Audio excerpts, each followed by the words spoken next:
മുഖത്തോട് വലത് കരം നമ്മുടെ മുന്നിൽ നിൽക്കുന്ന വ്യക്തിയുടെ ശിരസിൽ വയ്ക്കുക. ഇനി 2 പേര് 3 പേരൊക്കെ ഉണ്ടെങ്കിൽ 3 പേര് ഒരുമിച്ച് നിൽക്കുക.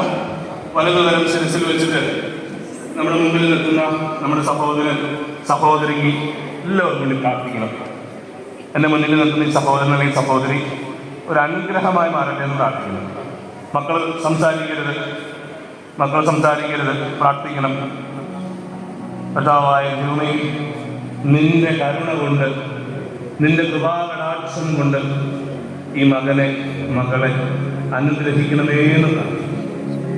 ഏത് കാര്യമാണോ ഈ മകള് മനസ്സിലാഗ്രഹിച്ച് പ്രാർത്ഥിക്കുന്നത്, അത് ദൈവ തിരുമനസ്സിന്റെ ഹിതപ്രകാരം നടക്കണമേ എന്ന് പ്രാർത്ഥിക്കും.